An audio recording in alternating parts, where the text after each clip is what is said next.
Welcome to this discussion about street epistemology. Today, I am interviewing Chucky of I Hear You. Chucky, tell us a bit about yourself. Hi, I'm Chucky. I recently started a YouTube channel where I try to have conversations with people. Definitely inspired, sort of trying to do SE. I guess I'm a programmer by trade, although now I'm looking for teaching jobs. I have a PhD in computer science. Yeah. So that's the background. Maybe I can say how I got interested in SE. Yeah, very much. I like that. Yeah, I think I've always been interested in truth and knowledge and trying to figure stuff out. So like just from a personal side, it's always been an interest. Even without knowing what the word epistemology meant. I remember being in college and realizing that some people really didn't think through their beliefs. And I started to ask people, do you want to know the truth, even if it's uncomfortable, or would you rather know comfortable falsehoods? And I have to admit, 20 years ago, people who said that they'd rather know comfortable falsehoods, I stopped talking to. I think I'm less divisive now and trying to listen to people who have different opinions. But so recently, I think I just started noticing people becoming so divisive and tribal. Yeah, and it's like people are in different bubbles, and they're not. It's almost like things reverberate within the bubble. They keep hearing the same message, and they don't talk to people who don't believe the same things. Yep. And a couple of years ago, a friend introduced me to Anthony Magabasco's channel, and we started watching SE videos together, and it's just something clicked, right? Like, this seems so much more effective than arguing with somebody. Yeah. And I think there's something nice and humble about it. I don't claim to know the answer. I just think probably you're too confident. That's kind of where I'm coming from. Yeah. Sometimes, yeah. Yeah. Sometimes, and it goes the other way. In my experience, I have often found somebody expressing a 60% confidence in something and giving me studies that are unambiguous. It was like, why are you only at 60%? But okay, fine. If you're going to err on the wrong side, under is better. To be fair, I would much rather people be unsure than overly confident. Yeah. Okay. So this is a little of an ask the experts kind of interview. I want to ask you a lot of the same kind of questions that I've asked other experts in SE. And to make it interesting, we randomize them. We use dice, gaming dice. Could SE be co-opted by bad actors for nefarious purposes? And what would someone have to change about SE to make it nefarious? I mean, I think it depends on what side of what bubble you're in, whether you think somebody's nefarious or not. There's people who think that sowing doubt is nefarious, and I think SE is a kind of conversation, and conversations are powerful, and they can change people's minds, and people's beliefs matter. So absolutely, it can be used for nefarious purposes, but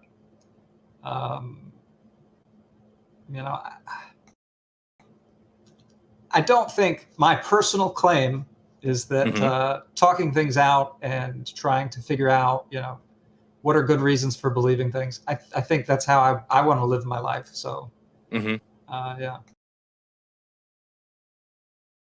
Okay, next question, please. If you reach a point where your interlocutor says that they would change their confidence given some particular evidence, and you have that evidence, should you present it? I think I come down pretty hard no on this. I had this happen recently, and I chose not to, and I said, I actually started talking about the conversation itself, right? This very thing, noticing that once you start talking about evidence, it's so easy to get defensive, and it's so easy to throw your guard up and to stop listening. And so I think it's better just to send people away and say, why don't you think about what we've talked about and look stuff up on your own? Because I don't want to be a mouthpiece for a position. Cool. That's actually a minority view, strangely enough. Yeah, I mean, it's funny because I do believe that there are right and wrong answers to things, and like some beliefs are wrong and some beliefs are right. But I think I want to show, and I think a lot of people do, right? They want to show these conversations where two people who don't necessarily agree with one another can be friendly. And that seems like a much better outcome to me than get like convincing someone in the moment to be, Jewish or something, whatever your goal is, right? That one's ironic. Okay. Yes, indeed. Next question. Is it important to go into street epistemology understanding that your mind might be changed by someone's good reasons for their belief? Yeah, I don't know about this. I think at least when I'm doing it, I don't really think it's very strange, and I'd be curious to know where you stand on this. Like, what happens with you when you do it? But when I'm doing it, it's almost like I'm not thinking about my opinion. Like I'm thinking about what they're saying and their arguments and things, and I'm thinking that doesn't seem reliable to me. But I'm trying to keep an open mind, and I'm trying to listen. I guess maybe the best way to say it is like, even if I think someone is wrong, I think they probably have legitimate things that they're worried about and that they're thinking about and that they're concerned about. And I want to make sure I'm open to hearing those things, but I'm not thinking about changing my mind, if that makes sense. Yeah. From my perspective, the best way to convince me of a thing is convince me your epistemology is good, and now tell me what you've concluded. And that's a really good place to get me thinking about something. And then I'll go investigate it for myself. And I can completely be shifted by that kind of thinking. Right. In these conversations. Right. I endeavor to be convincible. It doesn't happen very much of the time, maybe 10% of the time. Yeah, I think it's interesting because there's a big difference. I don't know. Maybe I'm of two minds about this, but in some ways, there's a big difference between a factual claim and a moral claim. And I'm definitely more interested in talking about moral claims. But then, at the same time, maybe there isn't that big of a difference. Like, if you say, these are my values, and then it becomes, do you accept those values? That's maybe kind of fuzzy. But but then the conversation becomes, do these things, these actions, these beliefs, like lead to accomplishing that goal? And then it becomes a factual claim again. So yeah. Like what actions lead to what outcomes is a completely different question than what actions are moral. Right. And I think just adding that little bit of, okay, you believe we should do something. Why? Like, to what end? Or what is it because you're seeking a goal? And once you turn it to that like factual thing, maybe I would be open to changing my mind, about that. But in terms of the values, I don't think I'm sitting here thinking, should I really think well-being is important? Like, I'm not questioning that part of my belief. I guess, I don't know. That's a long-winded answer to that, but that's okay. Next question. Does your experience in street epistemology change your communication style outside of SE sessions, outside of the... and is this a good or bad thing for you, if it does? It really has. I think I said I started watching Anthony 3 years ago, and I've watched a bunch of stuff like that, and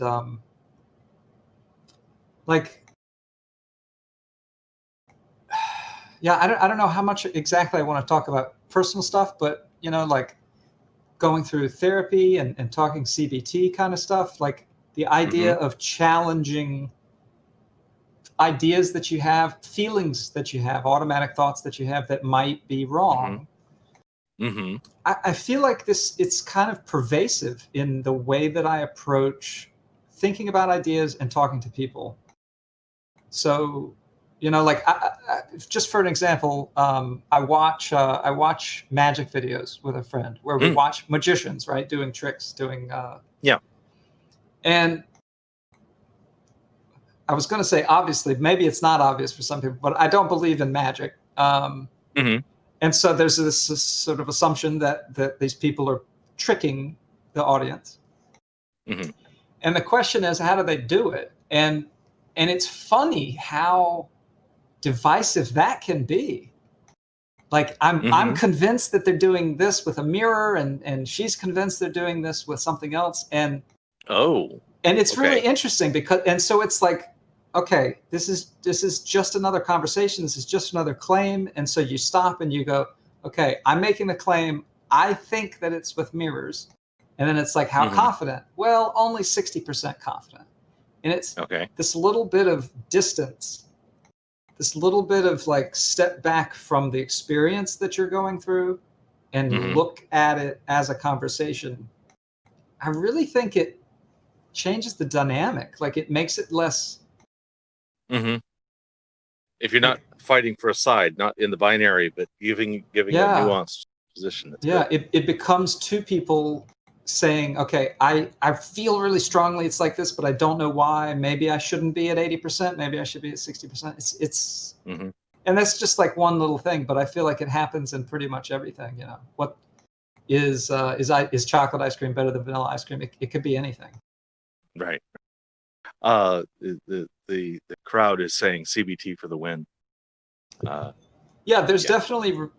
So I heard somebody make a claim, and I think I'm starting to get on board with this. The idea that street epistemology is a way of turning system 2 thoughts into system 1 thoughts. And if for anybody who's not familiar, I think Daniel Kahneman and Amos Tversky. Unpack that one. Yeah, there's these economists and I don't know, sociologists have this theory about 2 different compartments or 2 different ways of thinking. One they call system 1, which is these automatic thoughts. It tends to be more emotional. It tends to be learned through experiences, and like this scenario looks like some scenario we've been in before, and that was a dangerous scenario. So elevate your heart rate, get your adrenaline pumping. Like it's a very automatic kind of thing. And then system 2 thinking is like cold, rational deliberation. You're seeking through decision tree. You're looking, okay, could this be this? Could this be this? And they both have advantages and disadvantages. It's not like one is necessarily better than the other. But yeah, I think a lot of people have these automatic thoughts that they don't necessarily want. Maybe I kind of feel like I'm rambling, but it's okay. It's good to talk about Hahnemann's stuff. It is. This is a big, important distinction. It's really interesting, and it makes me think. A couple of years ago, on Anthony's channel, he tried doing street epistemology about fears. I don't know if you've seen any of his videos, but he talked to. I remember one or more. It was really interesting, and the first time I saw it, I was like, "What is going on?" But it kind of makes sense. Like you talk to somebody who is afraid of dogs, or I don't know. That's a good example. Someone who's afraid of dogs. Maybe when they were 5, they got bitten by a dog, and like they've just been terrified of dogs this whole time. And they don't give themselves the chance to correct the automatic thought because they're afraid of dogs. They don't go and pet dogs. And Right. because they don't pet dogs, they don't learn that most dogs are safe, Mm-hmm. And so stopping and cooling off and turning on system 2 and saying, is it reasonable? Is this a good reaction? Is this the reaction that I want? Mm-hmm. I think this could be beneficial for so many people in so many different aspects Mm-hmm. of life. Yeah. Indeed. Indeed. If we can slow down enough, we can reprogram the quick response. Yeah. And it's not easy, and Type 1 is very programmable. it's programmable, but only when you challenge it. And I think people are setting themselves up where they're not being challenged on these beliefs because of the bubbles, because of the tribal Mm-hmm. nature of things. So, no one is challenging Uncle Bob at Thanksgiving when he says something about black people, and it's like, maybe we should challenge Uncle Bob. Maybe we shouldn't just let him believe what he wants to believe. Yeah, especially when Uncle Bob is training some child. That Absolutely. starts to Yeah. matter. Yeah. Your cousins are at the table and they're listening to this. Mm-hmm. Okay. Next question, please. Do you have a favorite category of claim? Are there some claims you dread or fear to confront? Um, I think I can make the claim that the most important thing to talk about are things that affect other people. Mm-hmm. I think in terms of just like having fun with it, I think talking about Mm-hmm. God is just really fun. It Mm. almost, like in 2020, it almost seems low stakes, which is really weird. Oh my. Yeah, I think some religious people might not agree, but like, I agree. Yeah, they yeah, would not agree. yeah. But there's something almost quaint about it, when we're dealing with other claims about police brutality and racism and politics Mm-hmm. that are so hot right now. So I have to say I dread and seek those out. Mm. Yeah. Like I'm scared to do it, but I think that we have to. Okay, so you're a thrill seeker when it comes to SE. I can see that about you. That's fine. Well, if anything, I feel like we have a responsibility to talk to Uncle Bob. Yeah. Yeah. For the most part, I don't care what you believe. I only care what you do. But it could just be as simple as teaching children.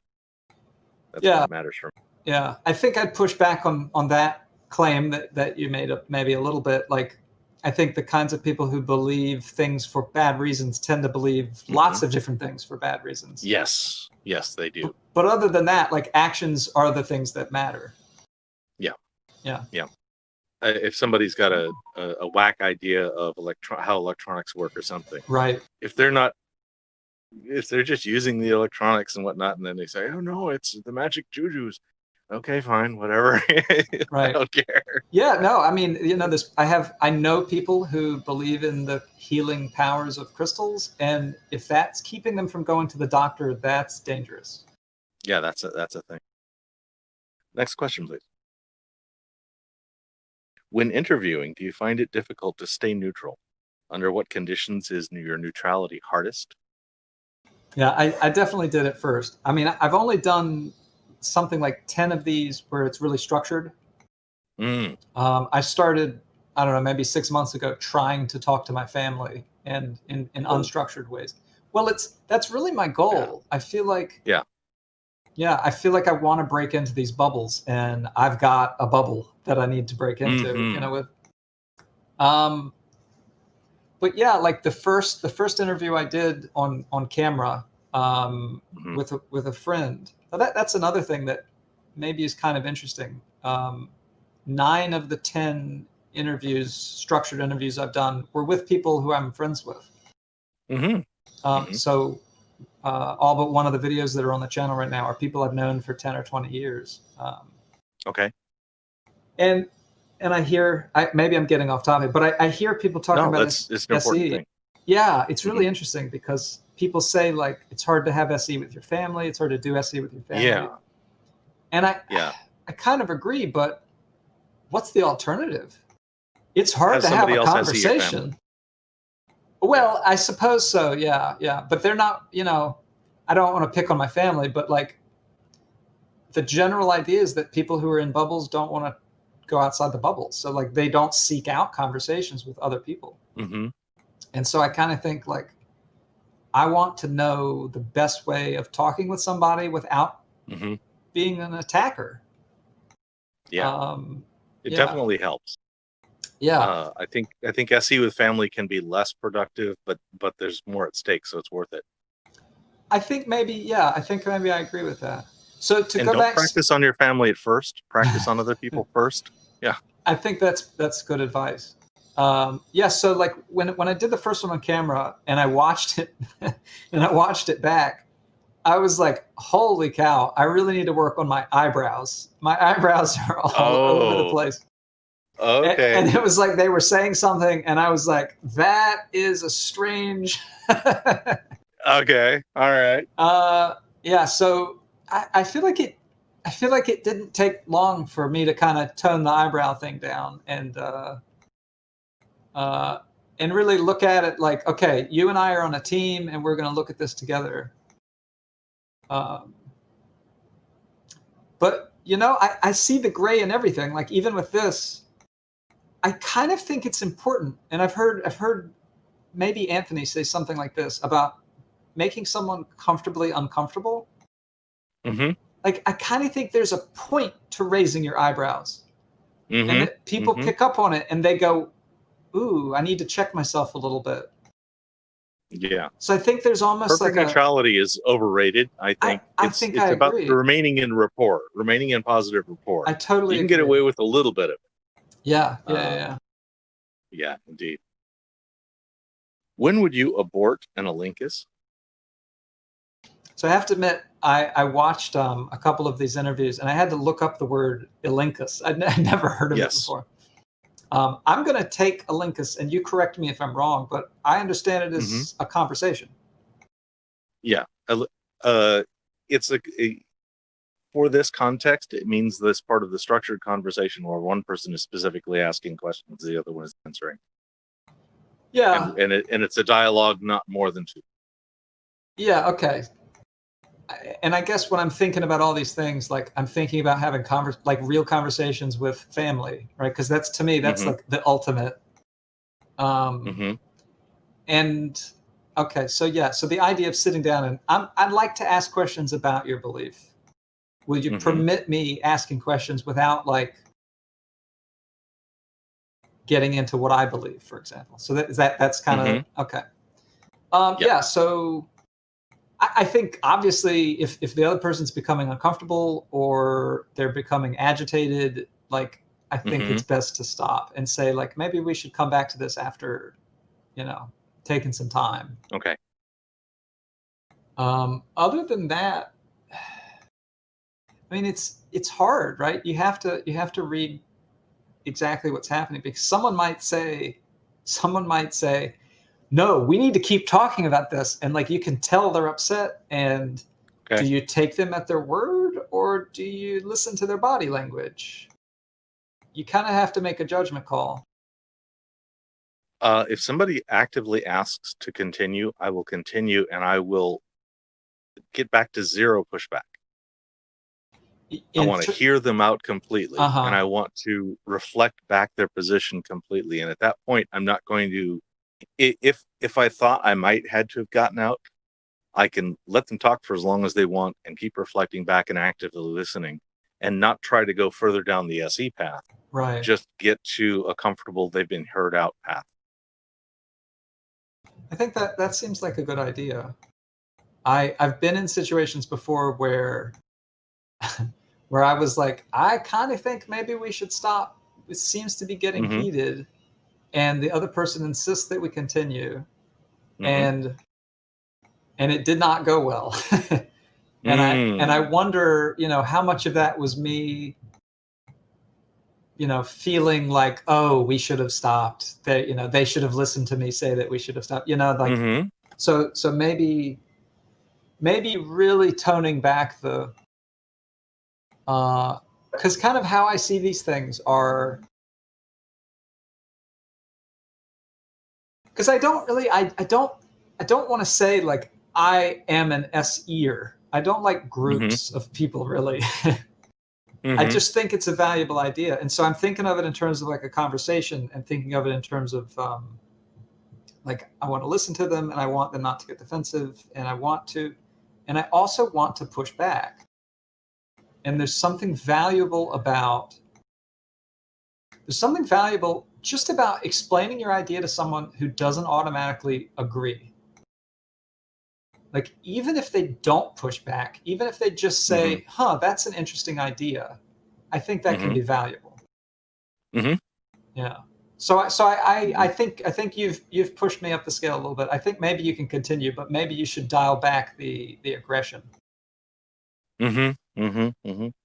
Next question, please. Are you aware of some of the criticisms of street epistemology? Some see it as dishonest or maybe even manipulative.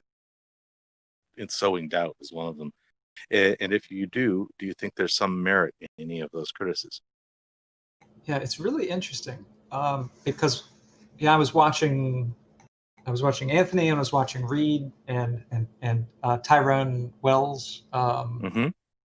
and like I think people are in pretty good agreement that Reed is very neutral. Mm-hmm. Uh, the joke is, I want to be like Reed in terms of controlling my Mm-hmm. emotions, but I feel like Anthony is perfectly neutral too, and I showed some videos to some friends Mm-hmm. of mine, and what they saw was completely different from what I see. And I was kind of taken aback. They were like, wow, this guy's really pushing his agenda. And I was like, Mm-hmm. what? Mm-hmm. Mm-hmm. He, I just, it blew me out We of the get a water. really low bar for that, or a really high bar Yeah, it's for that. Once you fascinating. practice for a while, It's yeah. like, how can, I mean, I almost can't put myself in their shoes. How can you look at a conversation where somebody is like, how do you know that to be true? And think that they're attacking someone just because they don't Mm-hmm. automatically believe it. Um, so like I hear the criticism, and it's obviously a real thing. Like, people really Mm-hmm. do see this as being an attack. But to me, like, am I? Do we really live in a world where a conversation is an attack? Like, what does Hmm. that mean? What does that mean if to talk to somebody requires not just consent from like I'm forcing you to listen to me, Mm-hmm. but like forcing you to prepare you from what I'm about to do to your brain. Like, it's a Mm. conversation. It's just, if you don't want to keep having it, leave. Turn it off. Yeah. Turn off the channel. Stop answering. Like, Mm-hmm. for me, as long as actual force isn't involved, as long as, and I guess this is where it gets muddy, right? As long as manipulation isn't involved, as long as people are talking in good faith, and they're like I'm not saying you need to have this conversation with me or you're not going to be my friend anymore. As long as Yeah. there's none of Yeah. that kind of stuff, it's just a conversation. So I find it hard to Yeah. understand. Okay. Thank I you. don't I don't I Next don't know if question. that answers it. It's kind of like I It don't get did. it, but It, yeah. yeah. Just as Yeah, what do you think about it? I'm I am really trying to engage with the critics of SE. And so I am intentionally saying, hey, maybe you have a point. Right. Uh, I don't have to be convinced that you have a point to hear you out. And I Yeah. really want to have interviews on this show with people who disagree. Unfortunately, some of them have been, I require somebody to be polite, articulate, show their face, and stay on topic. And that's Yeah. all I ask. Fair enough. And the people that I might have had some access to probably fail on about 2 out of 4 of those. And so that hasn't worked out Yeah. yet. We'll work Yeah. that in. So I'm looking for those. So if you out in the audience know of anybody who has any uh, um, arguments against street epistemology, they don't have to be legitimate arguments. You don't have to think they're right. I want to talk to them. Okay. Next question, please.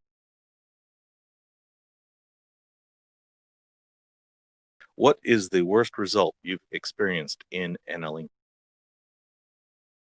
Uh, yeah, probably when I try to talk to my family. Mm, I don't want to go into any specifics, but yeah, no privacy here. yeah. But even trying to be neutral, trying to ask questions, definitely raises Hmm. ruffles people's feathers. Hmm. No chicken pun intended. Hmm. Um, and so it's hard. You're trying to be open minded, and the very thing that you're doing is somehow an attack. It's rough. It's Hmm. but I think in terms of talking to my friends who hold wide variety of beliefs, that kind of thing hasn't really happened. So family's hard. Family is hard. Yeah, and there does seem to be at least a subgroup of folks who do consider asking for proof to be a direct attack, and it might just be an associative one of those type 1 associative things of Yeah, the only people that ever ask me for proof are the ones yeah, who are about to try to pwn me with facts and logic, and yeah. It so it's a now you look like a snake. Right. Yeah. I mean, yeah. There's something. There is. And I don't really understand it, but there's people who think that non-believers are devil worshippers, and it's Yeah, like I feel like maybe you're missing a link here. yeah, yeah, Like there's a and that might difference be a little between binary.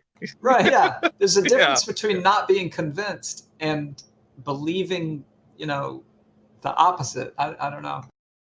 yeah. uh with all respect to privacy, I want to don't answer anything that pushes at all on that. Have you damaged any relationships because of SC interaction? And you can say pass. Yeah, I guess Pass is okay. I don't want to pass. I think I can say Okay. that I worry that perhaps that is the case. I, Okay. I worry that perhaps I have, and I don't think it's because of SE, right? Again, I, I'm almost pushing back on the concept that we do SE. We use SE to have conversations. Mm-hmm. Mm-hmm. I mean, maybe that's a distinction that doesn't have a meaning, but Yeah. so in the possibility that having a conversation has damaged a relationship, that's possible. Yeah. Mm-hmm. Yeah. I have one, and the relationship is back to where I want it to be, and that's good. And I do want to say it's not doing SE properly. Mm, It wasn't proper SE. yeah. It was me making obvious mistakes. Next question.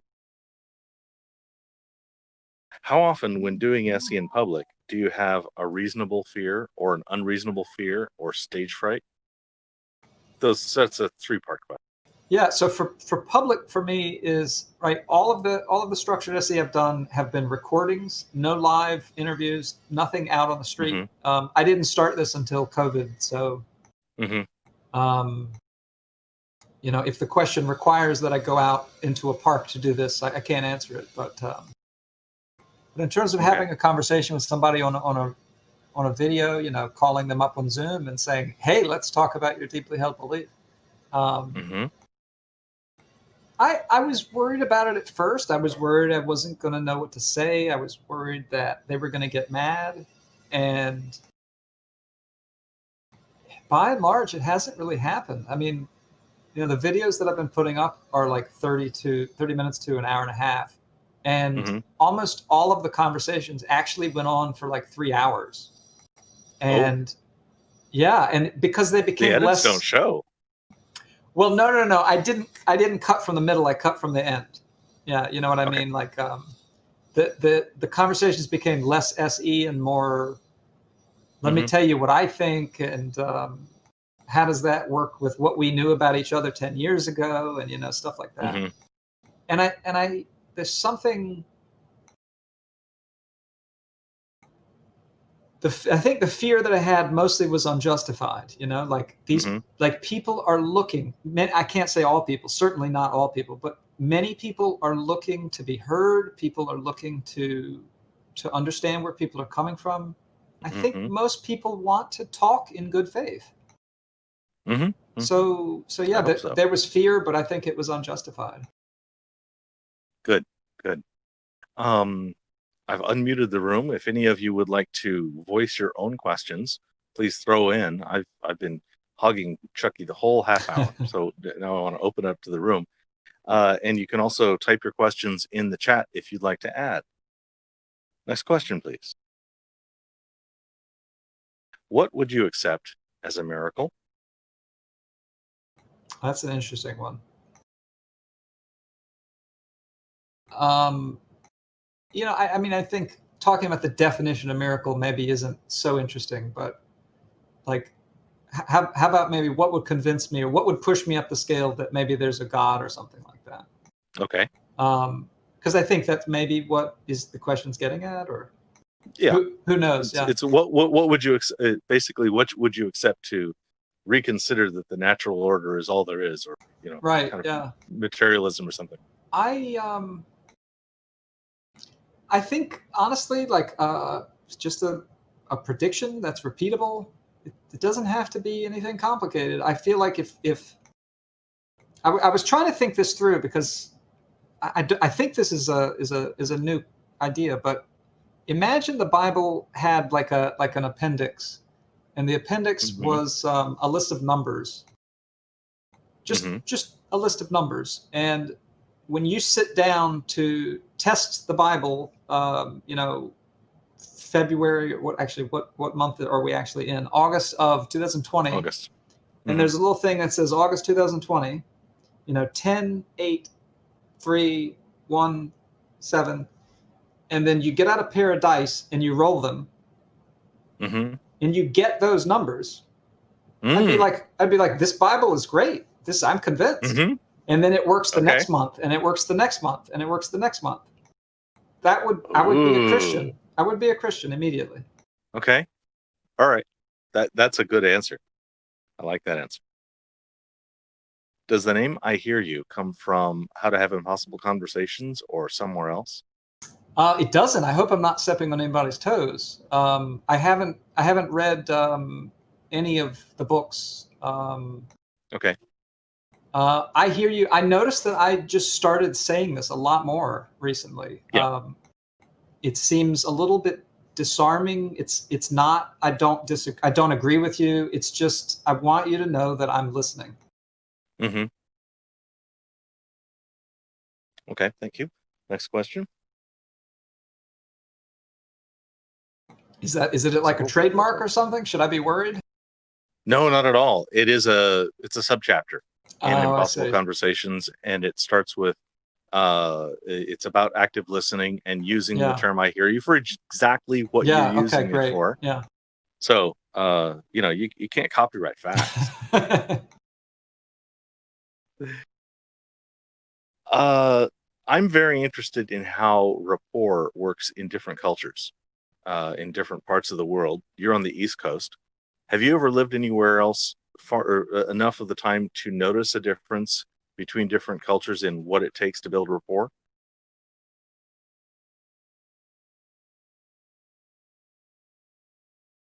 I don't know. Other than maybe some really superficial things, I've um, in grad school I worked with a lot of people from Romania, and it Hmm. seems the case that they stand closer than Hmm. Americans, just like having a Hmm. conversation.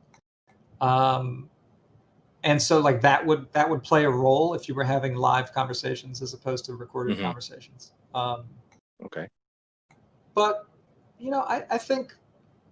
I think people are pretty similar. They want to feel heard, and once they feel heard, something relaxes.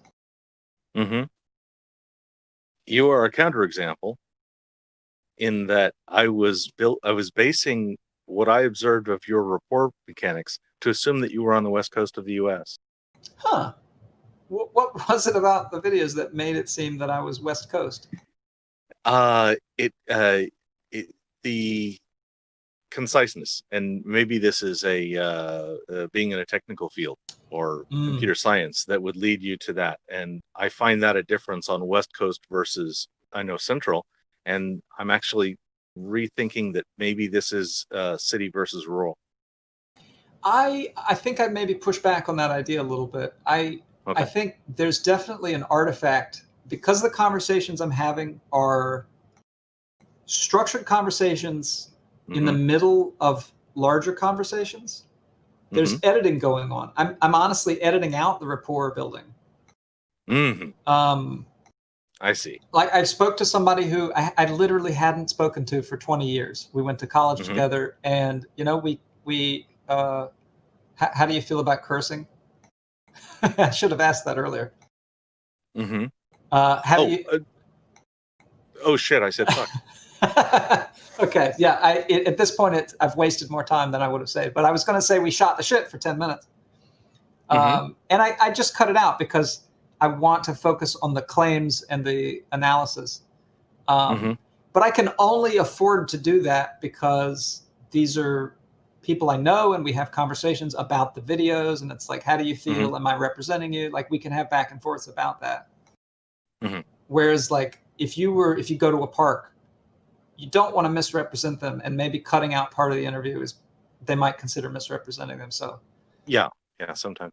Yeah, so yeah, you're really only seeing the like part where I push back on their claim. Okay. Yeah. Later on, we'll have to define what shooting shit actually means. This is a new one to my producer, which is kind of cool. Oh, okay, yeah. Yes, Reed defines it as just chatting casually with no goal. I think I agree with. Yeah, that's kind of what rapport building is about, right? I think so. Yeah. That's some of it. Is there any claim that you would refuse to examine? I think we may have asked this one, but maybe it was as similarly worded. I think I have a different answer. If I don't go ahead. Yeah, I think the big answer is no, but there's certainly reasons why you might not want to examine. You know, I talked with somebody who had undergone a traumatic event, and her first instinct was to say we should talk about it. And I thought maybe that wouldn't be a great thing because I'm not a psychologist, I'm not a psychiatrist, I don't want to cause harm.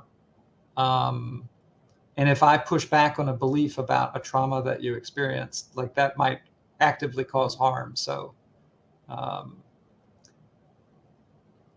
think any claim, as horrible as it might be, should be examined as long as it doesn't cause harm to the person who's making the claim. Okay, so it's a claim independent thing, but it's a careful about. It's person dependent. Yeah. Next question, please. Okay, so why don't we do SE with minors?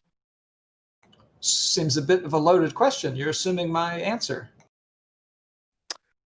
Do we do SE with minors? Yeah, I was thinking about this one because you asked this one with other people, and you know, when I'm on Reddit and I'm on, you know, Debate an Atheist, I never ask how old the people I'm talking to are. Agreed. And I kind of wonder, you know, should I? Am I doing something wrong? And I don't think I am. I think again, it goes back to the idea: is a conversation an attack? Like, it's one thing if your question is, should we record minors with video equipment? Probably not. Yeah, that's a different. Yeah. But SE as a conversational technique, you know, if my 13-year-old cousin comes to me and says he wants to talk about God, like, I'm not going to turn him down or ask his parents, Right. or, I'm going to be like, sure, I'll try to remain neutral just like I would with anybody. Excellent. Excellent. If you're asked about your personal position on the topic at hand during an Olympus or a conversation, you think it's important to wait until the end to say where you stand? I think unless it becomes an impediment to the conversation, yeah. Like, Mm-hmm. what I've been trying to do is say, if it's okay with you, I'd like to remain neutral to the end, just so that we can focus on examining your belief. Mm-hmm. And then, like I'm saying, at the end, I'm cutting off an hour of conversation where they're like, okay, now tell me about what you believe. And then they ask me questions and stuff like that. Okay. And I think at that point, you've built up rapport. You've built up some kind of Mm-hmm. social currency where they know you're not coming from a bad place. And it goes better, I think. Okay. Thank you. Next question. Can SE be used effectively with an agenda to convince people towards? I've certainly heard people argue that it can. Right? There's the Columbo tactic with, Mm-hmm. I can't remember his name. Greg Kokel. Kokel, yeah. And it kind of seems like, okay, we're going to do SE, and then when you're not quite sure, we're going to hit you with apologetics. Mm-hmm. So like literally, I don't think the SE is being used to convince. It's the apologetics that is being used to convince. It's the SE that is getting you to a place where you're thinking. Okay. So I kind of, I mean, is doubt a position? I kind of wonder. I think it is. Oh, you would make the claim that it is. Yeah, I walk in with I walk into my conversations with a bias toward critical. It's the bias I allow myself. I think I do the same, and I agree, and I value critical thinking. Mm-hmm. But I kind of wonder if doubting a claim is the same as having a claim. No, it's not the same as having that claim. Right. It's having the claim that doubt is good, maybe. Yeah. I think I could buy that, yeah. So if that's an agenda, then I buy it, yeah. Yes, yeah, I think so. Next question, please. The Aaron Raw question. When is SE not called for, but facts and debunking is called for? I have to say, I watched the Aaron Ra video not too long ago. Mm-hmm. I do want to ask him that question, by the way, because I would love to hear. I would love to see that. Yeah. I find his last year routine with Kent Hovind to be my favorite example of when facts and debunking. That's my go-to example. Yeah, I mean, I think it's pretty clear that some people, you hear stories all the time, right, about people who lost a belief or gained a belief, and they did so through watching debates. But I think there's plenty of reason to believe that that's not super common. There's studies that show that if you present someone evidence that challenges their belief, that they double down on it. Mm-hmm. And so, I think it's valuable once someone is at that like 50-50 and they're actually open. I think I heard Doug of Pine Creek say once that once you've gone from 100 to 99, it's not too long before you become a deist. And then at that point, you're balanced on a rooftop and you're going to slide one way or the other. And I think when you're because it's kind of true. So once you're on that rooftop, I think probably people gravitate towards debates, but I think a lot of people need to go from 100 to 99, and that's where most people are at. Okay. Next question. Have any of your interlocutors ever lost their temper and abruptly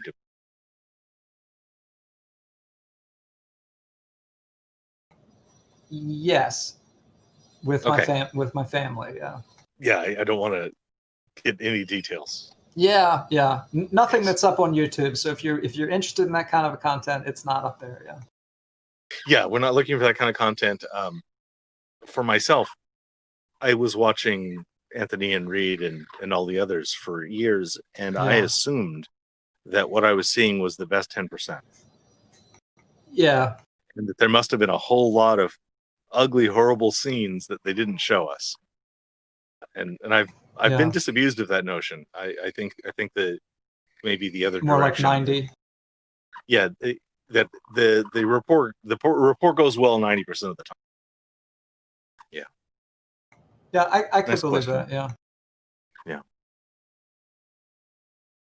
Have you experienced an interlocutor that was dishonest about their position in a context where steel manning was not specifically welcome? Yeah, I noticed. I think this gets into this other funny idea. I think a lot of people maybe on the like. So I'm really going to put people in the buckets here, but the kind of people who go around arguing and who go around looking for debates, I think they often misrepresent their opponent's perspectives, and they think of people as being stupid. And I think people are a lot smarter than their beliefs might lead you to believe. And so people pick up on the fact that if you answer yes to the tic tac question, that all of a sudden their cherished belief is in trouble. You know, I mean, they recognize Answer that. yes, it's odd or even. No, Necessarily. sorry. No. I answered one particular way on the tic tac question. That suddenly their cherished belief is in danger, right? They're saying, well, crap. If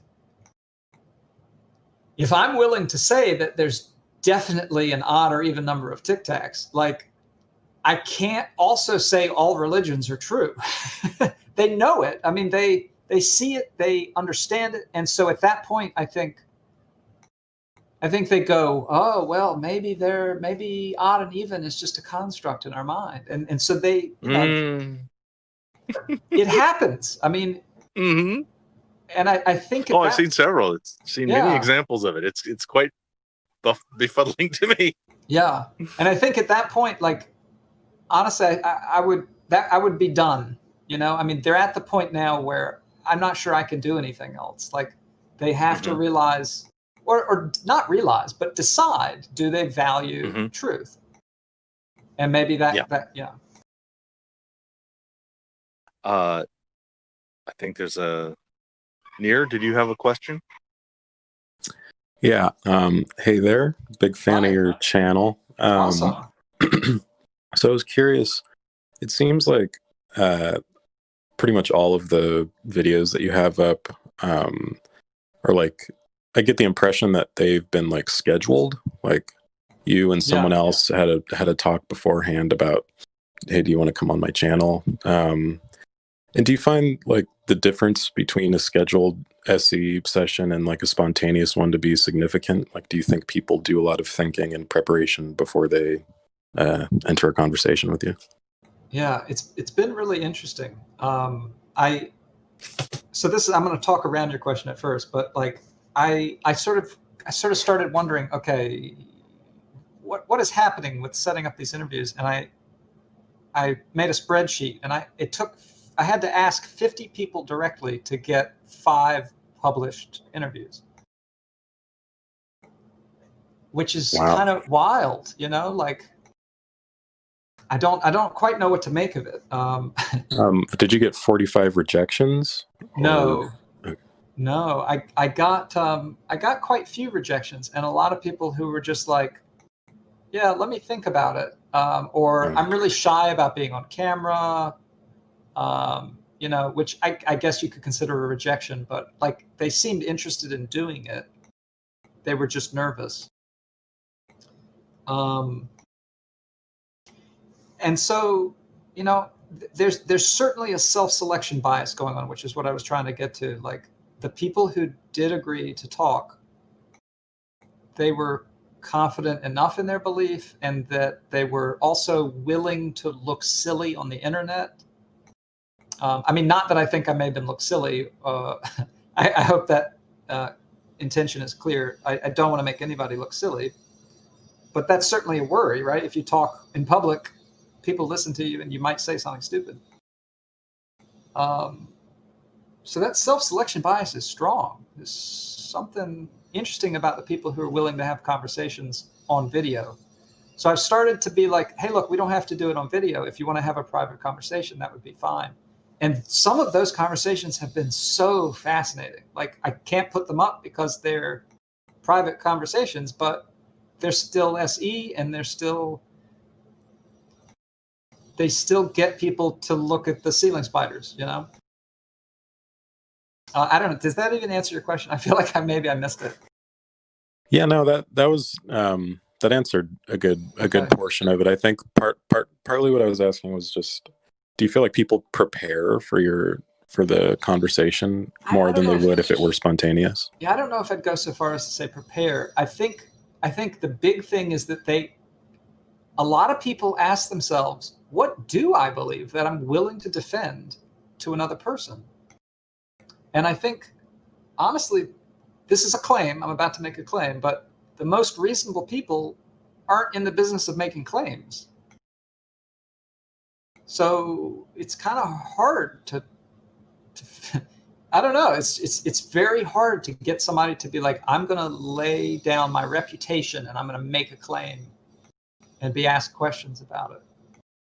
So yeah, I think most of the work goes into thinking about the claims themselves, not necessarily like coming up with a list of facts. Reasons. Reasons. Yeah. Yeah. Thanks. Sure. Yeah. What is your favorite color?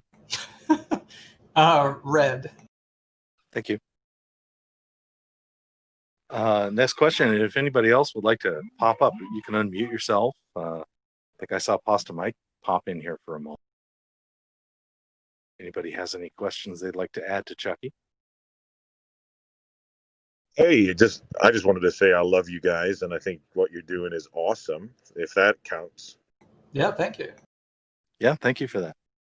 I got a muffled voice because I'm wearing a face mask while I drive. Is that a thing? Is that okay? Is that cool? Yeah, that's totally. You sound just fine to me. Yeah. Yeah, I know people make fun of that, but I wear face masks all the time because I'm trying to protect the public from my terrible looks. Yeah. No. No, but okay, Pasta. I'm just listening to you guys as I'm on a long don't believe. No, okay. But I'm listening to you guys. It's an awesome show, and I really appreciate what you guys are doing for the community. Thank you. Yeah, thank you. Have you experienced an interlocutor having a perverse response to an lingus, like dramatically increasing their confidence in an obviously daft or unmotivated? Not really. The closest thing I can say is what I was saying before about they realize the connection between the Tic Tacs and their cherished belief. And I don't really think they think that about Tic Tacs, but they're smart enough to know that they can't hold both beliefs consistently. I see. It's a little perverse, but it's that's probably the good answer. So what are your plans for your channel? What do you want to see? What do you want to see happen to I Hear You? Yeah, I mean, my fantasy is that all of my friends will make claims and we'll explore them. And like, I want to see, a page after page of claim, and someone can go and say, oh, I agree with that claim. I want to see what this person says. Or, oh, I disagree with that claim. How could this person possibly support that that ridiculous claim? And I think ultimately the goal is to be like, look, we don't have to yell at each other. We don't have to. We don't have to start the conversation by saying your belief hurts, me, and is going to lead to, the end of the world. Just have to listen to each other and figure out what parts make sense and which parts don't, and maybe we can do that together. Okay. Is there anyone famous enough that we probably both know them or know of them? I don't mean know them personally. That you would like to have as an interlocutor, and maybe on what claim?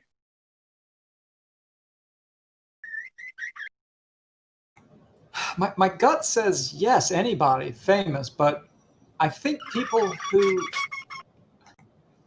are famous, people who are in these positions of